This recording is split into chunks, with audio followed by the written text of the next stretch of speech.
കേരളത്തിൽ എയിംസിന് തറക്കല്ലിടാതെ താൻ ഇനി തെരഞ്ഞെടുപ്പിൽ മത്സരിക്കുകയോ തെരഞ്ഞെടുപ്പ് പ്രവർത്തനങ്ങൾക്ക് ഇറങ്ങുകയോ ചെയ്യില്ലെന്ന് കേന്ദ്ര സഹമന്ത്രി സുരേഷ് ഗോപി കലുങ്ക് സംവാദത്തിൽ പറഞ്ഞത് അഭിനന്ദനാർഹമാണ്.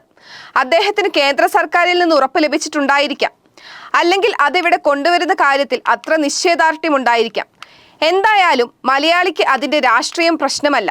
ചികിത്സയുടെയും ആരോഗ്യ ഗവേഷണത്തിന്റെയും ഈ മികച്ച സ്ഥാപനം വരുന്നത് കേരളത്തിന്റെ ഏറെ നാളായുള്ള കാത്തിരിപ്പാണ്.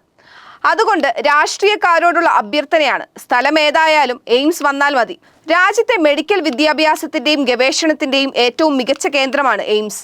അഖിലേന്ത്യാ പ്രവേശന പരീക്ഷയിലൂടെ വിവിധ എയിംസുകളിലായി മലയാളികൾ ഉൾപ്പെടെ ആയിരക്കണക്കിന് വിദ്യാർത്ഥികൾ പരിമിതമായ ഫീസിൽ മെഡിക്കൽ വിദ്യാഭ്യാസം നടത്തുന്നുണ്ട്. ഏറ്റവും മികച്ച ചികിത്സയും ലഭ്യമാണ്. രാജ്യത്തെ ഏറ്റവും മികച്ച ഗവേഷണങ്ങൾ എയിംസിൽ നിന്നാണ് പുറത്തു വരുന്നത്. അക്യൂട്ട് ലിംബോബ്ലാസ്റ്റിക് ലുക്കീമിയ ബാധിച്ച കുട്ടികളിൽ 30% അതിജീവനത്തിന്റെ നിരക്കെങ്കിൽ നിലവിൽ അത് 88% ഉയർന്നെന്ന ആശ്വാസകരമായ റിപ്പോർട്ട് ദിവസങ്ങൾക്ക് മുൻപ് പുറത്തുവിട്ടത് എയിംസ് ആണ്. ഇത്തരമൊരു സ്ഥാപനം കേരളത്തിൽ എവിടെ സ്ഥാപിക്കണമെന്ന തർക്കം കേട്ട് പലരും ആശയക്കുഴപ്പത്തിലാണ്. കാരണം എയിംസ് അനുവദിച്ചതുകൊണ്ടാകാം ഈ തർക്കമെന്നാണ് പലരും കരുതിയിരിക്കുന്നത്. അങ്ങനെ ഒരു സംഭവമേ ഇല്ല. ഇതാണ് തെരഞ്ഞെടുപ്പ് രാഷ്ട്രീയം. എയിംസ് കേരളത്തിൽ അനുവദിക്കുമോ എന്നതിനെക്കുറിച്ച് ഔദ്യോഗികമായ ഒരു പ്രഖ്യാപനവും ഉണ്ടായിട്ടില്ല. പക്ഷെ അതെവിടെ സ്ഥാപിക്കുമെന്നതിനെ കുറിച്ചുള്ള തർക്കം ഉച്ചസ്ഥായിലാണ്. ഈ രാഷ്ട്രീയ തർക്കം എയിംസിന്റെ സാധ്യതകളെ പോലും ഇല്ലാതാക്കുമെങ്കിൽ അത് അവസാനിപ്പിക്കണം. മെഡിക്കൽ വിദ്യാഭ്യാസത്തിനായി ഇതര സംസ്ഥാനങ്ങളിലും വിദേശങ്ങളിലും പഠിക്കാൻ വിദ്യാർത്ഥികൾ ക്യൂ നിൽക്കുമ്പോൾ സ്ഥലത്തെക്കുറിച്ചുള്ള തർക്കം എയിംസിലും ചികിത്സയില്ലാത്ത രാഷ്ട്രീയ രോഗമാണ്. ഇത്തരം തർക്കങ്ങൾ പുതിയതല്ല, പക്ഷേ ഈ രാഷ്ട്രീയം പുതിയതാണ്. ഇന്ത്യയിലെ ആദ്യത്തെ എയിംസ് 1956 ഡൽഹിയിൽ സ്ഥാപിതമായി. അന്നത്തെ പ്രധാനമന്ത്രി ജവഹർലാൽ നെഹ്റുവിന്റെ ആഗ്രഹം അത് കൊൽക്കത്തയിൽ സ്ഥാപിക്കണമെന്നായിരുന്നു. പക്ഷെ പശ്ചിമ ബംഗാൾ മുഖ്യമന്ത്രിയും ഡോക്ടറുമായിരുന്ന BC റോയ് നിരസിച്ചതിനെ തുടർന്ന് ന്യൂഡൽഹിയിൽ സ്ഥാപിക്കുകയായിരുന്നു എന്നാണ് ചില രേഖകൾ പറയുന്നത്. നെഹ്റുവിനെ സംബന്ധിച്ചിടത്തോളം രാഷ്ട്രീയ പ്രാദേശിക പരിഗണനകൾക്കപ്പുറമായിരുന്നു രാജ്യം.